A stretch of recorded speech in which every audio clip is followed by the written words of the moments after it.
Good morning class. आपका जो second program है, program to verify summation n cube is equal to summation n का whole square where n going 1 2 3 up to so on up to m and check that prefix and postfix increment operator gives the same result. बेटा ये prefix and postfix आपने basics में किया होगा, सीखे। Prefix में क्या होता है, पहले इंक्रीमेंट होता है फिर लूप चलती है। पोस्टफिक्स में पहले लूप चलती है फिर क्या होता है, इंक्रीमेंट। देखने में दोनों सेम लगते हैं लेकिन इंटरनली इनकी जो वर्किंग है वो डिफरेंट होती है।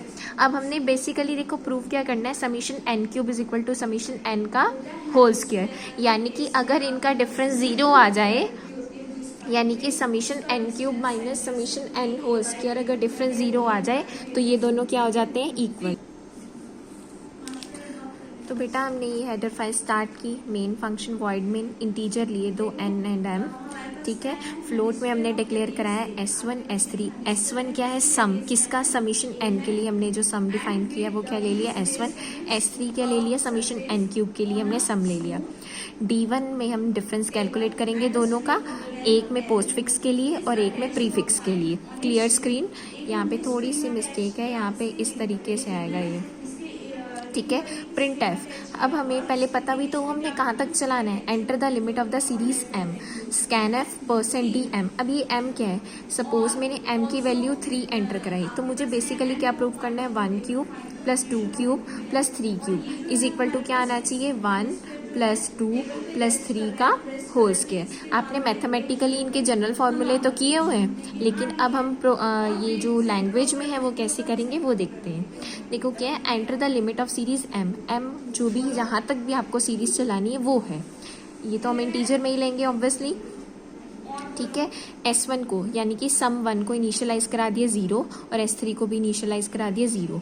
आपने जो n वेरिएबल लिया था वो लूप के लिए काउंटर वेरिएबल लिया था, फॉर लूप चलाई, n is equal to 1, n less than equal to m, n plus plus plus plus है, इसका मतलब क्या है, पोस्ट फिक्स है ये, यानी कि अब ये लूप कैसे चलेगी, n is equal to 1, n less than equal to 3, n plus plus, मतलब कि ये जो लूप है ये 1 के लिए भी चलेगी, 2 के लिए भी चलेगी और 3 के लिए भी। अब लूप के अंदर देखो हो क्या रहा है, S1 is equal to S1 plus n, यही हो रहा है। लेकिन आपने सम को तो इनिशियलाइज 0 कराया, अभी n की वैल्यू क्या है आपके पास, 1 है, ये आ गया, यानी कि S1 में 1 आ गया। S3 में क्या है, इनिशियलाइज तो आपने 0 कराया और n तो क्या है, 1 चल रहा है, ये क्या आ गया, 1 क्यूब। अब आपके पास S3 में क्या है, 1 क्यूब, ठीक है। यहाँ पे कंपाइलर आके दोबारा कहाँ चला जाएगा, फॉर लूप पे चला जाएगा, इंक्रीमेंट होगा। अब n की वैल्यू क्या है आपके पास, 2 है, ये दोबारा S1 में जाएगा, S1 प्लस n है, अब S1 में 1 पड़ा है, n अब 2 है, S1 में क्या स्टोर हो गया आपका, 1 प्लस 2। S3 में क्या है, S3 plus n into n into n, S3 में अब क्या पड़ा आपके पास, 1 क्यूब, n क्या है आपके पास, 2 है, तो ये क्या हो गया आपके पास, 1 क्यूब प्लस 2 क्यूब। अभी भी लेकिन हमारे पास 3 रह रहा है, इसका मतलब क्या है, कंपाइलर दोबारा यहाँ पे आएगा, n की वैल्यू क्या हो जाएगी, 3 हो जाएगी। S1 में अब क्या हो जाएगा, S1 में अब क्या स्टोर्ड है, देखो 1 प्लस 2, क्योंकि S1 प्लस n है तो ये क्या हो जाएगा, 1 प्लस 2 प्लस 3, और S3 में क्या हो जाएगा, देखो 1 cube plus 2 cube plus 3 cube. तो जब ये लूप चल जाएगी 3 तक कम्प्लीटली तो वो डिफरेंस कैलकुलेट करेगा, किसका, S3 minus S1 into S1। आपको बेसिकली क्या प्रूव करना था, मैंने आपको बताया था कि दिस इज इक्वल टू इसका होल स्क्वायर।